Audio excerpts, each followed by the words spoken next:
everything like that, and get into the ring. And there was a couple of stands where he had him in a corner. And this is where Pacquiao, usually he's been pretty aggressive in his last few fights that I watched before, and he's not aggressive. Now it's come out that his shoulder was hurt, everything like that. But it was a solid fight. People were saying it was boring, everything like that, because Floyd kept dodging and ducking, everything like that. But if you haven't watched Floyd, that's the old school boxers, the ones who watched it when we were, they know that would cost you points. If you didn't stand and fight like a man, that's costing you points. Mm-hmm. Like, that is something you didn't do. If you ran, that was costing you points. There was no ifs, ands, or buts about it. You were, that was going to cost you in the long run. That was not you stood and fought like a man. You didn't freaking duck and dodge. You stood and threw the punches. Mm-hmm. Yeah. And that's what the old heads are talking about, man. It's nothing more than a change in the breed. You used to not run. Like, you didn't used to run. You used to stay and you threw punches. You fought like a man. And you took an ass. Muhammad Ali ran, but he still fought. Yeah. Mm-hmm. Well, Muhammad Ali wasn't even running. He was taking an ass whooping. That's why a lot of these boxers nowadays, unfortunately, when you see someone like Muhammad Ali, he is in the state he's in. Mm-hmm. It's because the way they fought back then. Yeah. But that's the nature of the sport. Mm-hmm. That's another reason I don't think Mayweather could have hung with a Sugar Ray Leonard, or could have hung with a Marvin Hagler or a Tommy Hearns, because they won't give you a break. He couldn't hung with a guy that was attacking the whole fight. He don't know what to do against a guy that's going to attack the whole fight. And that's what I was hoping out of Pacquiao. That's the thing that I was hoping I'm watching Pacquiao. some of it now, and you can tell he doesn't have that flash that he usually has on his punches. Right. He's a little slower with his punches because of his shoulder. Listen, I was rooting for Pacquiao to come out and actually beat Floyd, because I think all of America was. I was curious. What was Roy Jones Jr. saying during this fight? Roy was he was neutral. He didn't really say, but he was thinking. He didn't do a bad job, actually. No, he did. Because I think Roy when I saw Roy Jones, I was like, oh crap, but he didn't do a bad job. No, yeah, he did a solid job. I think Roy could have beat Floyd in his prime. Mm-hmm. Roy Jones Jr. was a bad dude. Yeah, he was a bad dude. So let's talk about, because y'all had all their discussion about this versus the argument UFC. I have.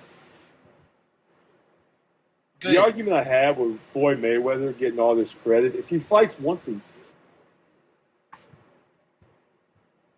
Yeah, that's true.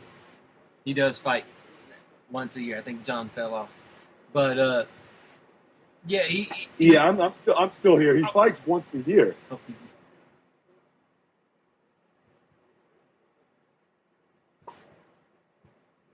I'm with you. He does fight once a year.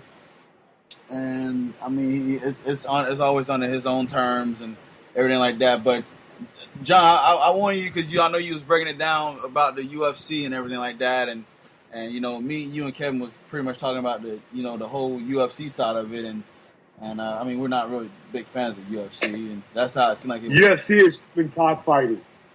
Mm-hmm. Mm-hmm. So. And like I have some friends of mine who they really enjoy UFC. That's their big thing, and now they're like, well, because of this boring boxing match now, that's why UFC is going to be able to build up a bigger thing. Sorry, I can't get into UFC when more people are getting... The fall of boxing? Go ahead, John.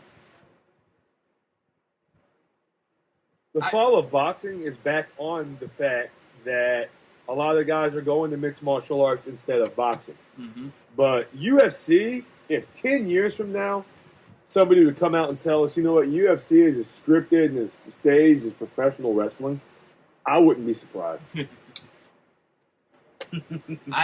That's just me. I wouldn't be surprised. I just can't take it seriously when more of your people are getting popped for drugs than the NFL is getting popped for drugs.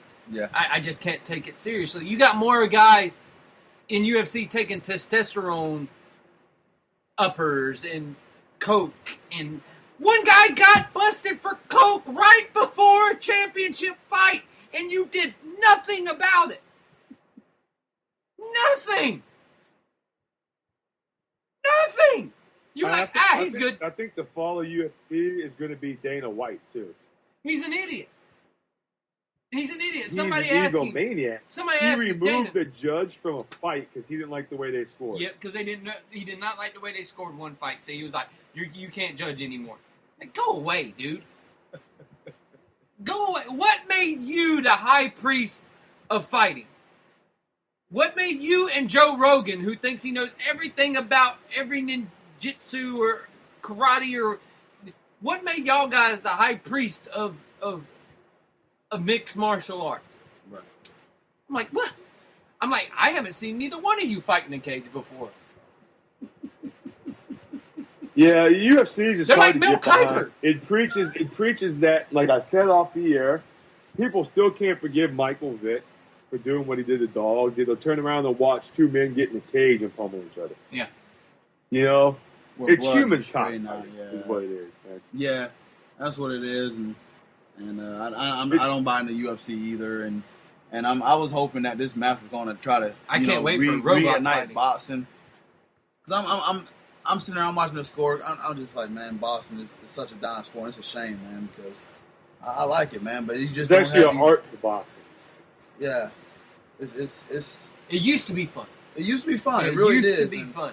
And I was thinking, okay, Oh, dude, yeah, having my dad hosting the fights with 20 people in the garage or 20 people in the living room. Yeah. We used to go down by the river and watch the big Tyson Holyfield form, and when all those guys, Lennox Lewis, when all those guys were boxing, we'd always go down right by the river and they'd have a big party down by the river, and we'd watch the fights right. on all these big screens. And now it's What are you, gone away. Matt Foley down by the river? We went in a van though. We were at a seafood shack down by the river. No. Yeah. It's sad that boxing has became that way because it's probably one of the older sports in this country. Uh-huh. And it's gone the way of the dinosaur, and it's not going to come back. So, I mean, real quick question: are y'all gonna watch that South Park movie with Jake Gyllenhaal? no. No. I was going to, but I have anything better to do that day. So. Hey, the note came in quick for that. Like, no. They was promoting that movie so hard last night when I was watching the Boston match. I'm like, okay, we get it. Jeez. Jake, you're doing a movie. We all got it, baby.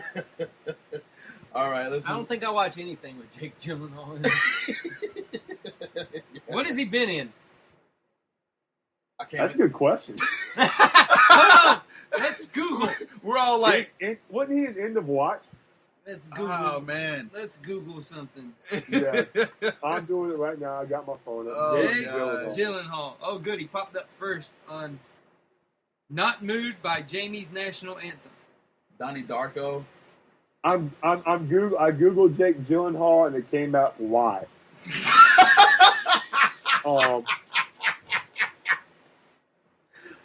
Oh, never mind. He was in Brokeback Mountain. There you go. Yeah, enough said. Sorry, I haven't. Okay. I haven't watched none of And he your was movies. in Nightcrawler, Prince of Persia, End of Watch.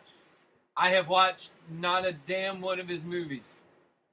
I legit have not. watched Donnie Jarhead, Darko? October Sky. I have legit not watched any of his movies I except can't City think of a Slickers. movie I've seen either. He City was in Slickers. City Slickers? City Slickers. Wow.